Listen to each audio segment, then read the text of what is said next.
Hello everyone, कैसे हैं आप सब। साइंस क्लासेस में आप सभी का बहुत बहुत स्वागत है। तो चलिए आज के सेशन में हम कुछ तत्वों के इलेक्ट्रॉनिक विन्यास के बारे में अध्ययन करेंगे।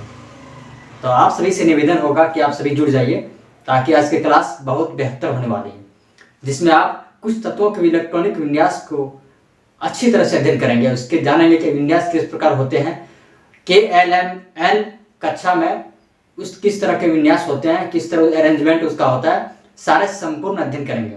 चलिए बिना देर के हुए देखते हैं कुछ तत्व के विन्यास किस तरह से हैं। कुछ तत्वों के इलेक्ट्रॉनिक विन्यास पहले कॉलम में आप देखेंगे तत्वों के प्रकार दिए हुए हैं। दूसरे कॉलम में आप आएंगे तो उसमें तत्व जिसके बारे में हम अध्ययन करेंगे वो दिए हुए हैं सिंबल के साथ में। तीसरे कॉलम में परमाणु संख्या है, उस तत्व का परमाणु संख्या क्या क्या है उसमें नोट किया होगा। कोष में इलेक्ट्रॉनिक संख्या देखेंगे तो KLMN 4 कोष है, उसमें इलेक्ट्रॉन की संख्या जो है कितने कितने में भागों में बटा हुआ है वो हम देखेंगे। तो चलिए बिना देर किए हम एक एक करके पढ़ते हैं। हम पहले कॉलम की ओर बढ़ेंगे तो उसमें हम उत्कृष्ट गैस को अध्ययन करेंगे, उसके आगे धातुओं का अध्ययन करेंगे, धातुओं के बाद अधातुओं का अध्ययन करेंगे। तो सबसे पहले उत्कृष्ट गैस में देखेंगे हम कि हीलियम है, नियोन और आर्गन 3 है। तो हीलियम की परमाणु संख्या में देखेंगे तो 2 है। इसको कोष में हम अरेंजमेंट करेंगे तो 2 का 2 ही रहेगा, क्योंकि 2 से और कुछ है नहीं। नियोन की ओर बढ़ेंगे तो इसमें इसका परमाणु संख्या 10 है, तो इसको हम अरेंजमेंट करेंगे तो 2 8 2 मिला के 10 हो जाएंगे। तो के कोष में के 2 हो जाएगा और एल कोष में 8 हो जाएगा। चलिए आर्गन की ओर बढ़ते हैं। तो आर्गन में 18 इसका है, परमाणु संख्या कितना है 18। तो इसको हम अरेंजमेंट करेंगे 2 8 10 हो गया, 10 और 8 18। तो आपका 18 यहां से पूरा हो गया आर्गन का। उत्कृष्ट गैस हमने 3 तो पढ़ लिए हैं, हीलियम, नियोन, आर्गन। ठीक है, तो ये अब हम बढ़ते धातुओं की ओर। धातु में देखते हैं हम सोडियम सबसे पहला दिया जिसका सिंबल Na होता है। तो इसका परमाणु संख्या 11 होता है, 11 होता है। तो इसको अरेंजमेंट हम करेंगे KLMN में तो 2 8 1 करेंगे, 2 8 10 हो गया, 10 और 1 11 हो जाएगा। तो इसका अरेंजमेंट इस तरह से KLMA अरेंजमेंट हो गया। हम आगे बढ़ते हैं मैग्नीशियम की ओर, जिसका आप जानते हैं सिंबल जो है Mg होता है और इसका परमाणु संख्या 12 होता है। तो 12 का अरेंजमेंट किस प्रकार करेंगे, देखिए 2 8 10 हुआ और 2 इधर डालेंगे तो कितना 12 हो गया। तो M कोष में 2 हो गया, L कोष में 8 हो गया और K कोष में 2 हो गया। इस तरह से KLM में बट गया।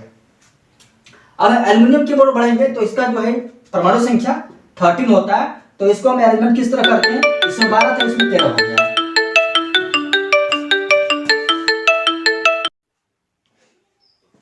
आगे हम देखेंगे पोटेशियम का 19 होता है। तो इसको इस तरह अरेंजमेंट करेंगे, कोई नई चीज नहीं है, 2 8 8 1 करके आपका 19 हो जाएगा। आगे बढ़ेंगे हम कैल्शियम का परमाणु संख्या 20 होता है। इसको हम अरेंजमेंट करेंगे 2 8 8 2 करके हो जाएगा, 2 8 10 10 8 18 18 और 2 20 हो गया। ठीक है, तो ये हो गया। हमने धातु के बारे में अध्ययन कर लिया कि इसका परमाणु संख्या क्या क्या होता है धातु का, और उसका कोष में इलेक्ट्रॉनिक संख्या कितना होगा KLMN में क्या हो गया 2 8 8 2।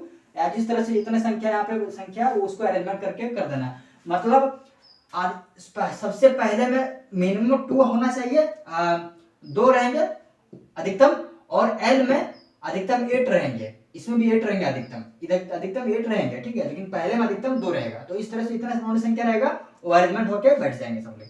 आगे देखते हैं अधातुओं के बारे में, जिसमें अधातु में आपके देखेंगे nitrogen, oxygen, fluorine, phosphorus, sulphur, chlorine है। तो नाइट्रोजन को देखेंगे तो इसका जो है 7 है परमाणु संख्या।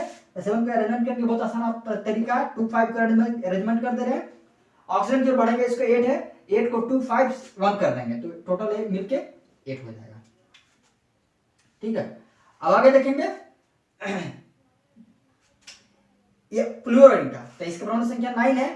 तो इसको हम अरेंजमेंट किस तरह करेंगे, देखिए 2 5 7 7 2 9। तो इस तरह मेरा KLM तीनों कक्षा में तीनों कोष में जो ये हो गया इलेक्ट्रॉन की संख्या। फास्फोरस की ओर आगे बढ़ेंगे तो फास्फोरस में जो है परमाणु संख्या इसकी 15 है, 2 8 5। तो आपका 2 8 10 10 5 5 15 हो जाएगा। 16 है, एक बार यहाँ 6 कर देना है। सल्फर का 16 है, सेम उसी तरह क्लोरीन का 17 है, तो 2 8 7 कर देना। तो आपका इस तरह से पूरा KLM कोष में N कोष में जितने पर इलेक्ट्रॉनिक संख्या वो आपको बढ़ जाएंगे। तो आज के सेशन के लिए बस इतना ही, जिसमें आप सभी ने जाना कि विभिन्न तत्वों के इलेक्ट्रॉनिक विन्यास KLMN में क्या क्या है, परमाणु के आधार पर अरेंजमेंट करना है। तो बहुत ही आसान है।